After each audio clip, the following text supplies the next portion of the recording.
Se escaparon a su suerte. La inesperada fuga de 2 soldados ucranianos de un centro de entrenamiento de la OTAN en España ha desatado una ola de preguntas y tensiones en Europa.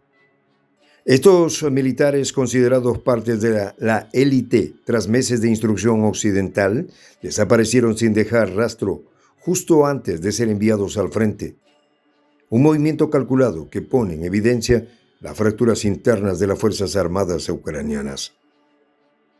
Según informes y un giro aún más revelador, su desaparición coincide con denuncias de reclutamientos forzados en Ucrania, donde los cazadores de carne del ejército exigen sumas superiores a 20.000 euros para evitar el servicio. Este escape en suelo europeo y bajo la supervisión de la OTAN plantea una pregunta crucial. ¿Es la deserción un síntoma de un ejército al borde del colapso? Los detalles a continuación. ¿Quieres saber cómo se puede fundar la patria grande? Mira el final del video. Putin los volvió desertores. 2 soldados ucranianos escaparon de un centro de entrenamiento de la OTAN en España. Su desaparición ha desencadenado una intensa búsqueda por parte de la Guardia Civil Española, pero hasta el momento el paradero de estos militares sigue siendo un misterio. Lo que podría interpretarse como un acto de deserción rutinario oculta una realidad mucho más compleja y reveladora sobre la precaria situación que enfrentan las Fuerzas Armadas de Ucrania, envueltas en un conflicto que parece no tener fin y donde Rusia, según todas las señales, lleva la delantera tanto en estrategia como en moral de combate. El fenómeno no es nuevo, pero en este caso el simbolismo es notable. Soldados que tras recibir entrenamiento especializado de la OTAN optan por desaparecer antes de ser enviados al frente.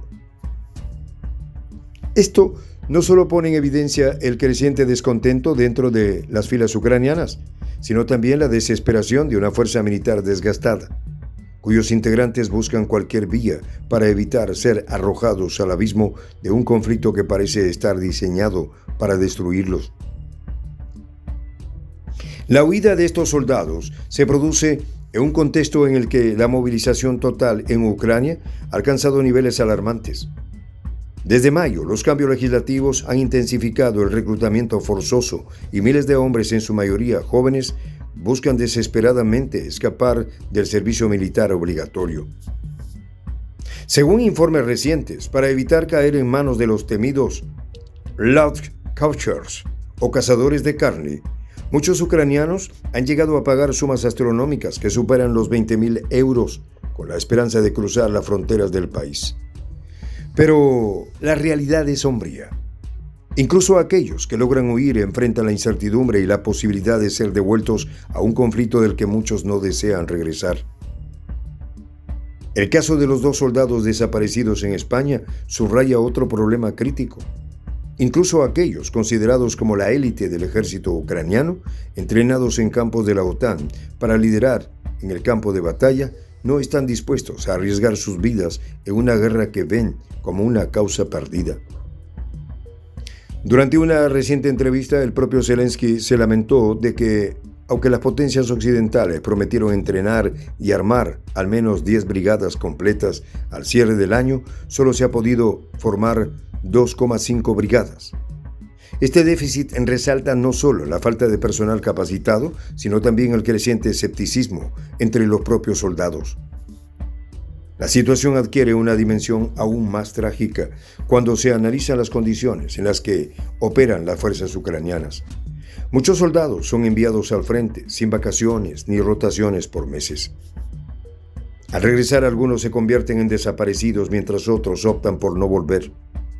A pesar de las medidas tomadas para endurecer las leyes contra la deserción, como el reciente proyecto aprobado por Zelensky que permite reincorporar a los desertores sin castigo si regresan antes de que finalice una investigación, el problema persiste. Por otro lado, no es menor el contexto en el que los desertores optaron por desaparecer. España, un país que si bien forma parte de la OTAN no está directamente involucrado en el conflicto, representa una oportunidad única para quienes buscan escapar de la guerra. Alejados del frente, estos soldados tuvieron la ventaja de estar en un entorno europeo relativamente seguro, donde pudieron planificar su desaparición. Según datos no oficiales, es probable que se encuentren refugiados con familiares o conocidos que ya han huido de Ucrania. ¿Pero qué pasará si son encontrados? En Ucrania, la deserción sigue siendo un delito grave, aunque con el nuevo marco legal podrían evitar un castigo severo. Sin embargo, la verdadera pregunta no es si serán castigados, sino por qué tantos militares están dispuestos a arriesgar todo para evitar ser enviados a la primera línea. Este fenómeno pone de manifiesto un temor profundo y extendido. Enfrentarse a un enemigo como Rusia, que ha demostrado una capacidad abrumadora tanto en el campo de batalla como en la estrategia militar. La presión sobre los soldados ucranianos no solo proviene de los combates. La estrategia rusa, basada en el uso eficaz de las tecnologías avanzadas como los misiles hipersónicos Kinjal y las tácticas de guerra electrónica, ha dejado a las fuerzas ucranianas en una posición desventajosa. La pregunta inevitable es: ¿por qué exponer a los soldados ucranianos a un conflicto en el que las probabilidades están claramente en su contra? Desde el comienzo de la operación especial rusa, la narrativa impulsada por Occidente ha sido la de resistir a toda costa, pero los costos de esta estrategia están siendo asumidos exclusivamente por el pueblo ucraniano. Mientras los líderes occidentales envían armas y fondos, son los soldados y civiles ucranianos quienes enfrentan la devastación directa. El caso de los soldados que huyeron en España es un reflejo microcósmico de una realidad más amplia: la fractura moral y operacional dentro de las Fuerzas Armadas de Ucrania. Los comandantes intentan mantener la apariencia de un ejército cohesionado, pero los incidentes de deserción y la creciente desmoralización socavan cualquier esfuerzo por sostener una resistencia efectiva. Incluso el propio Zelensky, durante su reciente visita a Estados Unidos, no pudo ocultar su preocupación al discutir con Jack Sullivan la crisis de personal que enfrenta su ejército, a pesar de las promesas de entrenamiento y apoyo. El vacío en las filas ucranianas sigue creciendo. En este contexto, Rusia mantiene su posición estratégica, adaptándose a las tácticas de la OTAN y utilizando su capacidad militar de manera calculada. Los analistas coinciden en que la superioridad rusa no solo radica en su arsenal, sino también en su capacidad para mantener la iniciativa y desgastar al enemigo tanto en el frente como en el ámbito psicológico. La huida de estos soldados ucranianos es un ejemplo más de cómo la moral es tan crucial como la fuerza en cualquier conflicto. En última instancia, el destino de estos desertores será decidido por las circunstancias. Pero su caso resalta una verdad incómoda.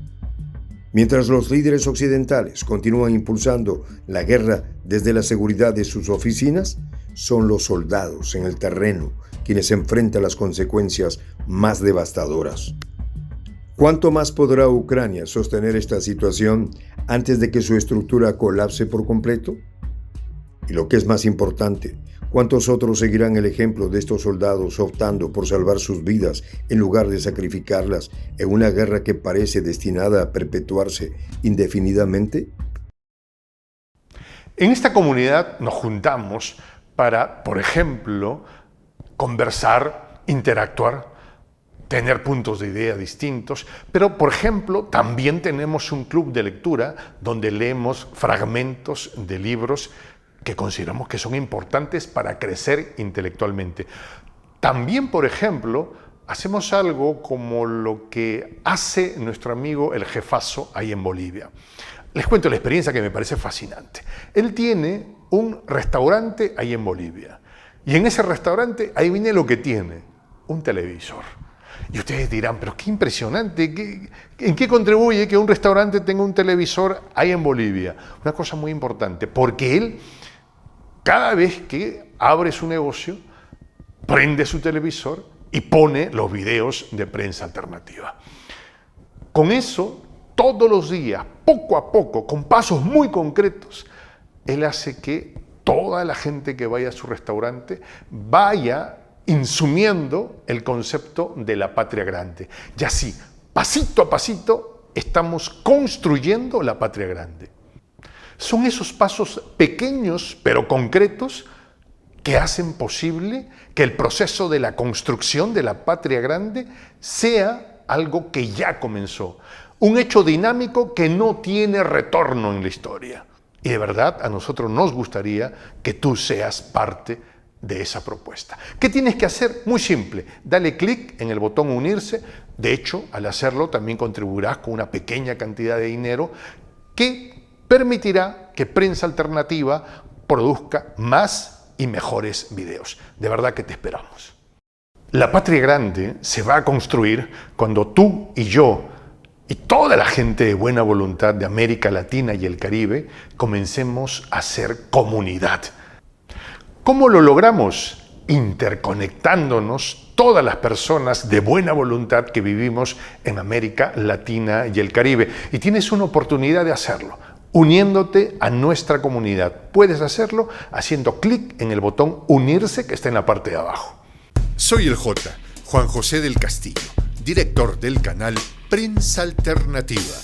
Si quieres ser parte de la comunidad de la Patria Grande, suscríbete a nuestro canal. Si es que quieres que te lleguen las notificaciones cada vez que subimos un video, activa la campanita. Si quieres apoyar a nuestro canal económicamente, puedes hacerlo a través de PayPal. El enlace está en la descripción del video. A nombre del equipo de Prensa Alternativa, me despido con esta expresión en el quechua milenario, Tupananchis Kama, cuya traducción es hasta volvernos a encontrar.